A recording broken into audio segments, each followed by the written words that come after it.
I cannot fuck with you, baby, you right. You wanna for me goodbye. Bonjour les filles, j'espère que vous allez toutes bien. Aujourd'hui, on va parler de comment s'est passé ces 3 premiers mois avec bébé. Elle est juste ici, donc elle pourra également vous donner son point de vue, n'est-ce pas mon cœur? Non, elle a pas l'air très contente aujourd'hui. Si, mon bébé. Oui, elle vous dira si c'est vrai ou pas vrai ce que je raconte. Voilà, donc j'espère en tout cas que vous allez toutes bien. N'hésitez pas à tout de suite vous abonner à ma chaîne si ce n'est pas déjà fait ou à partager ma chaîne YouTube à toutes vos copines si elles sont maman, future maman ou même en essai bébé. Je sais que j'ai des copines également qui sont en essai bébé, donc un gros cœur sur vous. J'espère que rapidement vous allez m'annoncer une bonne nouvelle sur Instagram.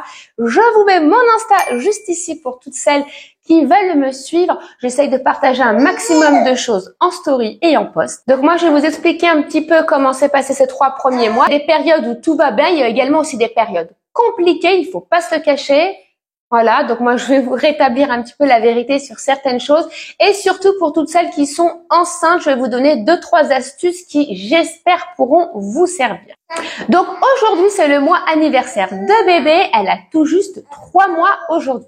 Donc je trouvais ça intéressant de vous faire un retour là-dessus, toutes les choses qu'on a vécues depuis 3 mois. On a vécu pas mal de choses avec ce bébé, hein mon amour? Ouais, on a vécu pas mal de choses. Maintenant, effectivement, oui, ça reste du bonheur, ça reste de la très bonne fatigue. Mais oui, c'est fatigant. On va pas se le cacher. Voilà, pourtant, j'essaye d'être organisée au maximum. Mais c'est vrai qu'il y a des fois où c'est très compliqué de gérer la maison, bébé qui demande énormément d'attention. Donc voilà, plein de choses à vous dire là-dessus. Déjà, retour maternité, ça s'est très bien passé là. Il a fallu que tout le monde prenne ses marques à la maison, que ce soit bébé, moi, et puis toute la famille. Donc voilà, donc là, au bout de 3 mois, je peux dire que on a instauré un petit planning chacun. Voilà, moi j'ai un petit ordre de tâches à faire tous les jours. Je me donne 2-3 tâches obligatoires à faire tous les jours. Sinon après, dans la maison, c'est le bazar. Des trucs tout bêtes, les filles. Mais je sais pas, étendre le linge, remplir le lave-vaisselle, changer les draps, etc. Si on le fait pas au fur et à mesure, les petites tâches ménagères comme ça, c'est vite une catastrophe. Voilà. Donc voilà, donc il faut être sacrément organisé. Avant des filles, pour toutes celles qui sont enceintes, essayez déjà de vous faire un petit programme, d'être assez organisé. Parce qu'après, on est très vite débordé et après, ça va jouer aussi sur le moral, etc. Donc retour maternité, top. Voilà, bébé a été sage. La nuit, elle ne pleure pas, donc ça a été plutôt cool. Elle se réveillait la nuit pour boire ses biberons, mais il n'y avait pas de pleurs, vraiment. Ça, pour le coup, merci ma fille. Je sais que tu me regardes et que tu m'écoutes. Merci beaucoup mon bébé de ne pas avoir fait la misère à maman la nuit. Je sais qu'il y a beaucoup de bébés qui pleurent et qui crient. Alors justement, à ce sujet, je m'en suis rendu compte du coup assez vite, donc Dieu merci, parce que sinon mon bébé aurait souffert pour rien du tout. On va parler de la vitamine Z-Ma-D. Pour toutes celles qui sont enceintes, les filles, attention, alors bien évidemment, vous demanderez l'avis de votre médecin, vous ferez votre jugement par vous-même. N'hésitez pas à aller vous renseigner également sur Internet. Moi, je l'ai stoppé. En fait, je comprenais pas pourquoi dès la maternité, elle se mettait à hurler comme ça. On rentrait à la maison même. Au retour, elle était contre moi l'après-midi, elle se mettait à pleurer. Je disais, mais attends, il y a quelque chose qui va pas. Alors, j'essayais de comprendre. C'est vrai qu'elle était tout le temps contre moi, donc il n'y avait pas de raison qu'elle pleure. Et vraiment, on sentait qu'elle avait mal. Vous savez, vous êtes maman, il y a des choses que vous ressentez. Là, elle s'est mise à hurler. Je me suis dit, mais qu'est-ce qui ne va pas? Et en fait, j'ai fait mes petites recherches personnelles sur Internet. Et là, le Z-Ma-D, des retours négatifs sur les bébés. Donc, je l'ai vite stoppé court. Et j'ai attendu 2-3 jours. Les filles, à peine au bout de 2 jours, il y avait plus rien. Silence radio. Plus aucun pleur, plus de coliques. Donc voilà, j'avais trouvé le problème et je suis bien contente. Vous voyez, par exemple, pour mon aînée, je ne savais pas. Je continuais en plus la pauvre de lui donner du Z-Ma-D et elle me faisait des coliques de fou. Alors moi, j'avais une astuce grand-mère qui fonctionnait. Moi, je faisais bouillir de l'eau avec des graines de cumin que je laissais refroidir et ensuite je lui donnais au biberon. Et là, c'était une miette. Je vous jure, les filles, elle arrêtait de pleurer avec ses coliques. Mais voilà, en tout cas, le Z-Ma-D, ça a posé problème sur mon bébé. Donc, une fois de plus, vous ferez votre jugement personnel. Allez vous renseigner sur Internet, vous verrez par vous-même. C'est vraiment catastrophique. Donc, je l'ai remplacé par le Pédiakid. Voilà, je vous le mets juste ici. Pareil, vous regarderez également. Concernant les biberons, le premier mois, bah écoutez, moi je lui ai donné le Gigose OptiPro, c'est celui qu'on donnait à la maternité. Et au bout d'un mois, elle a commencé à faire des sacrés jets. Donc là, elle régurgitait. Attention de ne pas confondre les filles entre régurgiter et le trop-plein. C'est deux choses complètement différentes.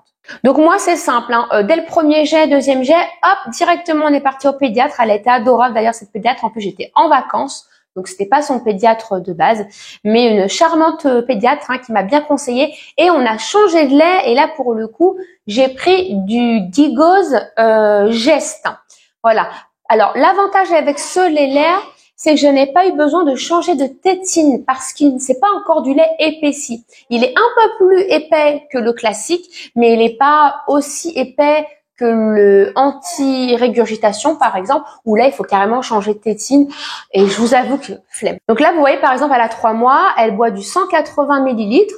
Donc tout va bien, elle boit plus ou moins toutes les 3-4 heures. Alors moi, j'ai jamais trop respecté 4 heures pile poil. Je sais qu'il y en a, elles sont hyper strictes là-dessus, faut arrêter. Si votre bébé il a faim au bout de 2h30, ben moi je lui donne en fait. Je vais pas attendre. Non, le médecin, ouais, c'est écrit 3 heures. Non. Votre bébé, il a faim. Vous, quand vous avez faim, bah, vous avez faim, vous mangez, vous attendez pas pile poil midi pour manger. Donc voilà, moi, c'est pareil pour mon bébé.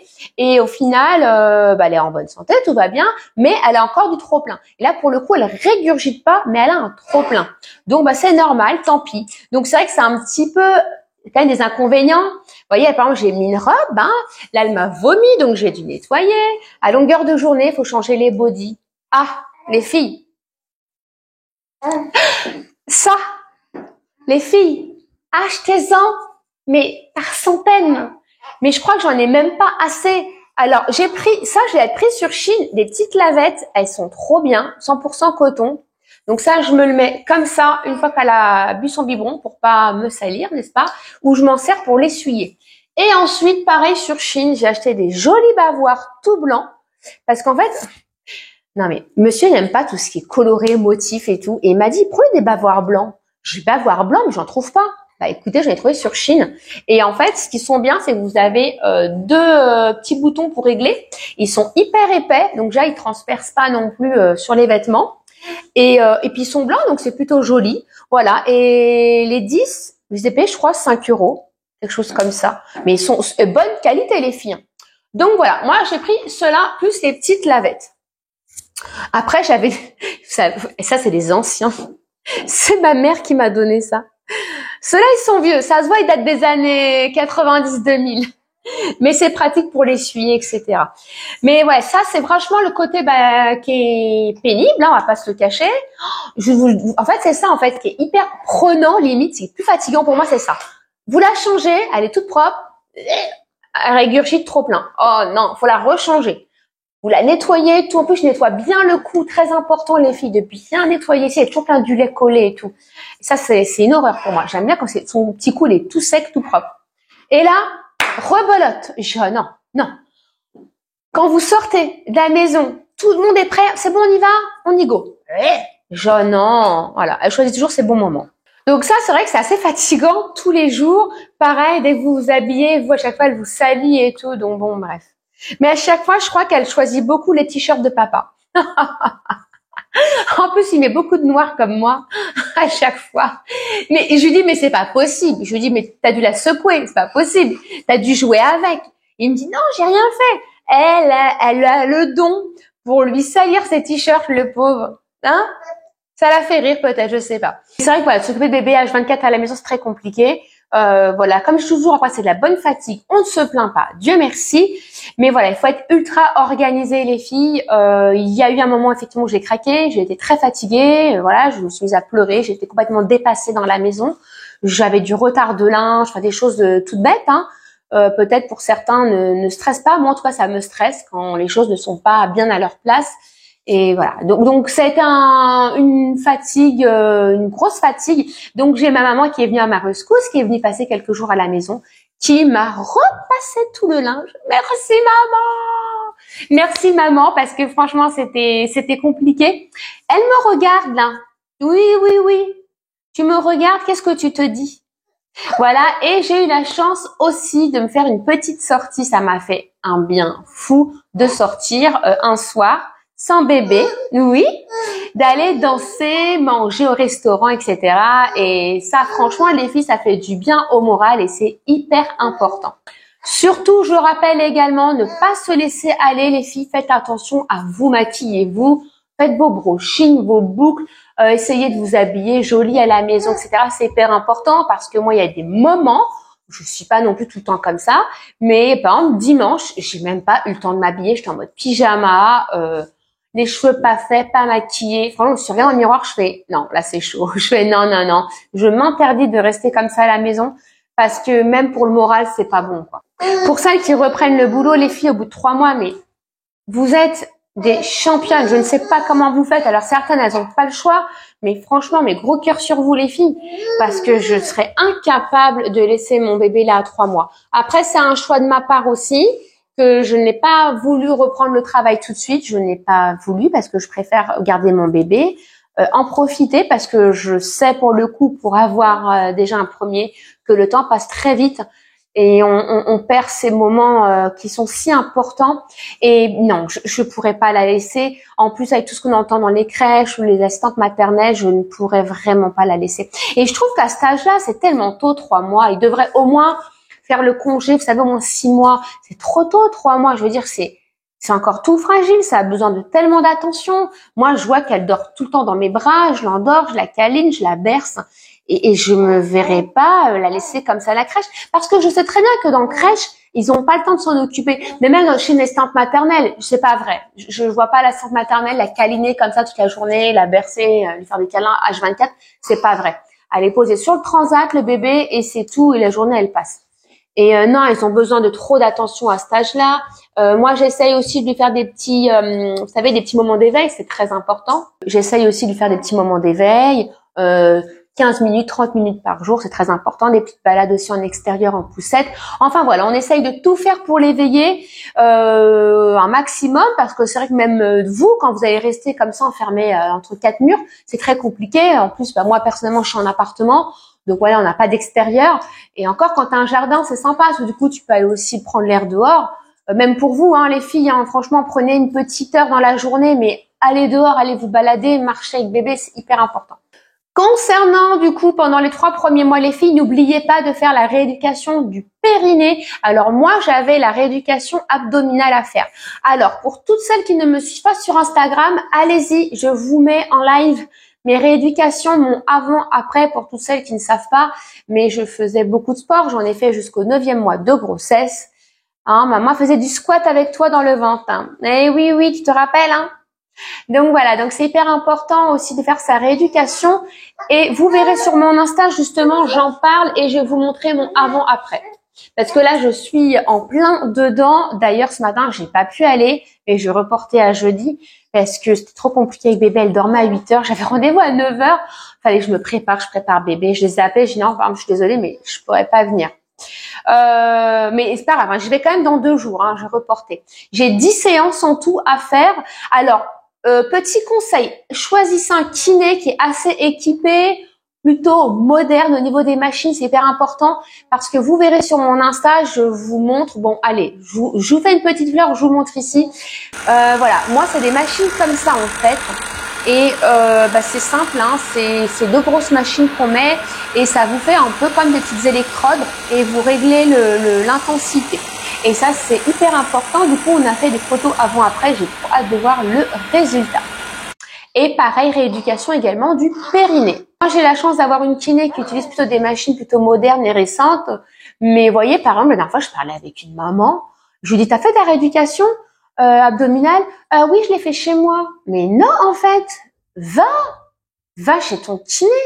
Ah, vous voulez pas payer, je sais pas comment. En fait, c'est pris en charge par votre sécu, votre mutuelle. Donc, renseignez-vous. Moi, je sais que pour une séance une séance périnée, ça coûte 30 €.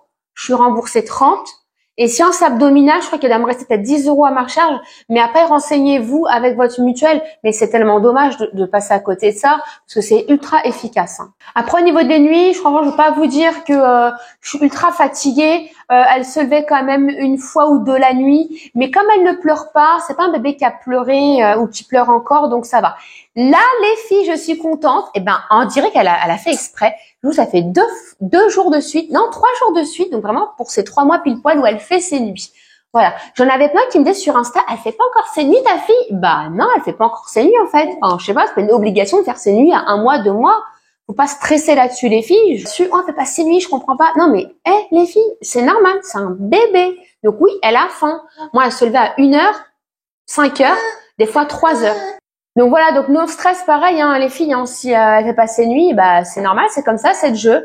Donc voilà, moi après souvent je dormais avec elle le matin. Alors oui, un truc tout bête, je sais qu'il y en a font non mais c'est pas possible, mais si c'est possible. Quand votre bébé dort, les filles dormez, laissez tout tomber, le linge, les courses, tout. Moi je prenais du temps avec elle, je la mets au lit, boum, je dormais. Ne serait-ce de dormir 30 minutes, les filles, je vous promets, ça fait un bien fou. Donc, n'écoutez pas ce qu'on vous dit. Je vois beaucoup, là, il y a des trends comme ça sur Insta où on fait des vidéos où la nana, on lui dit oui, tu dors quand tu dors, et puis au supermarché, puis elle s'endort. Enfin, je sais pas, un truc tout bête, je sais pas, tout le monde rigole, je trouve pas ça du tout drôle. Bah oui, en fait, elle dort, bah, tu dors. Ne serait-ce, même si elle s'endort sur son transat, mets-toi à côté, dors, va dans le lit avec elle, tu dors. Je vous jure, les filles, ne serait-ce de dormir, mais 20-30 minutes, ça vous fait un bien fou. Enfin voilà, après, dans les 3 premiers mois, vous allez avoir le fameux vaccin. Vous savez, on appréhende tout le premier vaccin. Bon, sincèrement, ça va vite, hein, il arrive, tac, il pique en 2 secondes. Après, certains pédiatres privilégient plutôt les patchs EMLA, donc c'est un petit anesthésiant pour que le bébé ne sente pas. Mais au final, ça l'empêchera pas de sentir le produit en fait qui passe dans le corps. Maintenant, moi, la mienne, franchement, elle a pleuré, allez, 2 secondes à peine, donc elle a pas eu mal. Mais c'est vrai que c'est quand même désagréable pour eux, hein, j'imagine bien. Et puis, ça fait toujours mal au cœur de voir son bébé pleurer. Pour ma part, j'ai fait uniquement les vaccins qui étaient obligatoires. Ceux qui ne sont pas obligatoires, je ne les ferai pas. Après, c'est propre à chacun, encore une fois de plus. Moi, je suis plutôt contre, hein, on va dire anti-vaccin. Maintenant, voilà, chacun fait ce qu'il veut. Je sais que j'en avais un qui était obligatoire, du coup, je l'ai pas fait. Je crois que c'est pour la diarrhée, quelque chose comme ça. Et j'en avais un autre aussi, j'avoue, je sais même pas. Et j'ai mon pédiatre, pour le coup, il nous force pas du tout. Hop, vous voyez, elle régurgite. Bien. Pour ma part, le pédiatre de ma fille n'est pas du tout dans le forcing, j'ai envie de dire, comme certains médecins. Moi, par exemple, j'ai un médecin généraliste. Voilà, il est pro-vaccin, vaccin à force. À chaque fois, il me prend la tête pour que je vaccine ma grande contre un vaccin. Là, enfin bon, bref, c'est pas le sujet. Donc voilà, lui n'est pas du tout dans le forcing. Donc voilà, tu veux faire, tu veux pas faire, tu fais pas. C'est pas très grave. Alors, en tout cas, elle n'a pas fait de fièvre, c'était le principal. J'avais un petit peu peur de ça, donc j'avais pris du Doliprane avec moi au cas où. Mais maintenant, alors, vous savez, comme elle avait été hospitalisée, d'ailleurs, j'ai fait une vidéo là-dessus. Elle avait été hospitalisée 1 mois parce qu'elle avait été malade, elle avait de la fièvre. Sachez qu'en tout cas, à l'hôpital, elle m'avait dit, les filles, on ne donne plus de Doliprane. On ne donne plus de Doliprane systématiquement maintenant. Si l'enfant supporte la fièvre, on ne donne rien du tout. J'avais trouvé ça surprenant, mais voilà, apparemment maintenant c'est comme ça. Donc on évite au maximum les Doliprane. Vous savez, avec les années, les mois, ça évolue tellement. Enfin, je veux dire, nous à l'époque, en 2009, c'était Advil par-ci, Advil par-là. Maintenant, je crois que c'est fortement déconseillé. Et après, c'était du Doliprane, en voiture, voilà. Puis maintenant, le Doliprane, vous voyez, maintenant ils disent ah non, faut pas trop le donner. Bon. On sait pas trop les répercussions que ça aura. Moi, je sais que ma fille, à chaque fois, c'était du Advil, mais vraiment, hein, c'était Advil. Bah, c'était comme ça, c'était en 2009, voilà. Maintenant, j'espère qu'elle aura rien plus tard. Certainement, à mon époque, quand j'étais bébé, on nous donnait encore autre chose, qui certainement maintenant doit être certainement interdit, je sais pas. Donc voilà, c'est évolué avec le temps. C'est comme ça. C'est comme le bain. Je sais que nous, à l'époque, on nous faisait les bains obligatoires tous les jours. Maintenant, limite, si on lave pas bébé, c'est tant mieux. C'est très mauvais pour la santé, ceci, cela, enfin pour la peau. Donc voilà, donc je sais que maintenant on donne plus de bain, on nettoie plus le bébé dès l'accouchement, il le nettoie comme ça avec une petite serviette. Et le bain, j'en ai eu un le lendemain. Alors moi perso, je fais le bain tous les jours, mais ça c'est encore une fois de plus propre à chacun. Certains lavent 1 fois par semaine, c'est comme ceux qui préfèrent laver leur bébé le matin et d'autres le soir. Moi, je préfère le laver le matin, comme ça, voilà, elle est toute propre pour toute la journée. Et si je vois qu'elle a transpiré dans la journée, ou qu'elle a trop régurgité, elle s'est vraiment salie, là, je redonne un bain le soir, mais je remets pas d'un savon, hein. Juste je passe un petit coup d'eau, puis en plus, ça leur fait du bien pour passer une nuit tranquille. Parce qu'en plus, franchement, tellement que ça se salit les bébés à longueur de journée. Alors c'est vrai que moi j'essaye au maximum toujours de nettoyer son petit cou. Ça c'est le truc qui me fait toujours peur. Toujours bien soulever les petits plis. Vous allez voir, souvent on le voit pas, mais ils ont des petites rougeurs. Bref, j'essaye toujours de mettre de la crème. Concernant tout ce qui va être après les vêtements, petit conseil pour celles qui sont enceintes, ça sert à rien les filles d'acheter des tenues pour sortir, les petites tenues de jour. Franchement, vous en prenez 2-3, ça suffit amplement. Par contre, les bodys, tout ça, ça oui, il en faut absolument, il en faut même beaucoup. Parce qu'au début, en fait, les 3 premiers mois, pour le coup, elle a été beaucoup en pyjama. Tenue de ville, c'était vraiment quand on sortait à l'extérieur, resto et compagnie, mais sinon, elle était en pyjama à la maison. Alors pour les filles, ce qui est pas mal, c'est comme là, par exemple, elle a un petit legging sur elle avec un body manche long. Pour rester à la maison, franchement, ça sert à rien d'aller les habiller. En tout cas, les filles, pour résumer un petit peu ces 3 mois, écoutez, plutôt bien vécu, mis à part la petite période où j'étais extrêmement fatiguée, où j'ai craqué, c'est normal, vous allez craquer, vous allez pleurer, c'est complètement humain. N'essayez pas d'aller vous comparer avec Pierre, Paul, Jacques qui vous dit « Ah non, moi ça va, non, moi je suis en déprime », enfin voilà. Entourez-vous de personnes ultra positives qui vont vous motiver, etc. Essayez de prendre soin de vous à la maison, hyper important, cheveux, maquillage, vous habiller ou autre. Même un petit, je sais pas, un petit ensemble leggings, sport à la maison, c'est cool. Voilà. Et puis, si possible, essayez de refaire du sport. Alors, moi, les filles, sur mon compte Instagram, je vais vous montrer du coup ma remise en forme. Je vais reprendre le sport très bientôt. Alors, en fait, j'avais repris, mais après, j'ai vite stoppé parce que je préférais plutôt me concentrer sur ma rééducation abdominale. Donc là, yes, c'est bon. J'en suis à ma 5e séance. Il m'en reste 5 autres à faire. Là, c'est bon. Je vais reprendre. Pause. Voilà. Ce bébé, toujours dans les bras de maman. Mais ça, encore une fois de plus, c'est moi qui le veux. Voilà, c'est comme ça. Et ceux qui nous critiquent et qui nous disent « Mais non, mais c'est pas bon les bras, faut pas les habituer. » Eh ben, on leur dit « Mêlez-vous de vos oignons, mêlez-vous de vos gros oignons pourris. » Bah ouais. D'ailleurs, il y a une vidéo que j'ai fait à ce sujet, les filles. C'est celle qui est juste avant, donc n'hésitez pas à aller faire un tour. Vous verrez, voilà, quoi répondre à ces méchantes. Enfin bref, donc du coup, je disais, oui, reprise du sport, les filles. Je vais prendre un coach. 1 à 2 fois par mois, histoire de me remettre un petit coup de fouet. Mais le plus important, c'est surtout l'alimentation. Donc sur Insta, je vous montre également comment je reprends ma remise en forme, n'est-ce pas, mon alimentation aussi. Donc voilà, j'ai fait une petite diète. Là, je vous avoue, ça fait 3 jours que je fais un petit peu n'importe quoi, mais c'est pas grave. Principal, en fait, effectivement, c'est que je reprenne mon poids avant la naissance, enfin avant la grossesse plutôt. Mais après, en fait, c'est surtout l'apparence physique, en fait, comment vous allez vous dessiner avec le sport. Là, j'ai perdu quand même pas mal de ventre, faut dire ce qui est. Je suis plutôt fière de moi, mais le travail n'est pas fini. Il faut que maintenant que je refasse de la musculation pour remuscler en fait tout le corps. Voilà. Donc voilà, c'est petit à petit. Il faut pas se mettre de pression, faut y aller doucement, mais c'est vrai que c'est pas facile. Mais bon, voilà. Après, j'ai envie de dire, pareil, une fois de plus, faut pas se comparer avec Pierre, Paul ou Jacques. Certaines, on a toutes un corps différentes. D'autres mettront plus de temps à récupérer leur corps. D'autres, vous comprenez pas, elles viennent d'accoucher, elles ont un ventre tout plat. Ça me fait penser à une influenceuse. Je crois que c'est Jessica, qui est avec Thibaut. Elle est skinny, quoi, c'est fou. Après voilà, c'est sa morphologie aussi qui est comme ça. Certaines ont recours à la chirurgie, mais ça c'est encore un autre sujet. Enfin voilà.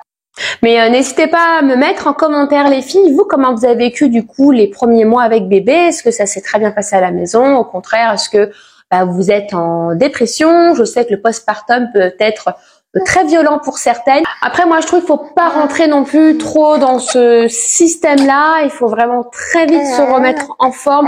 Si vous avez d'un entourage aussi, c'est très très bien, qui peut vous soutenir et vous aider à la maison. Je sais pas, une copine. Ça sert à ça aussi les copines. Donc voilà, c'est pas non plus que pour venir blablater chez vous, les copines. Mais voilà, c'est aussi important. Une maman encore mieux, n'est-ce pas? Donc après, c'est vrai, oui, un bébé, ça chamboule quand même pas mal votre vie. Il faut voir aussi le bon côté des choses, c'est que voilà, ça reste que du bonheur, le temps il passe très vite, donc il faut vraiment profiter au maximum de votre bébé. En tout cas, une fois de plus, le conseil que je peux vous donner les filles, c'est soyez organisées, mettez-vous une petite to-do list où vous mettez un petit peu les choses à faire obligatoires dans la journée. Ça va beaucoup vous aider. Je vous dis à très vite les filles. J'espère que cette vidéo vous a plu. N'hésitez pas les filles à liker et à vous abonner à ma chaîne. Mon compte Insta, je vous le remets juste ici. Je vous dis à très vite et on se retrouve bientôt dans une toute nouvelle vidéo. Je vous dis ciao ciao.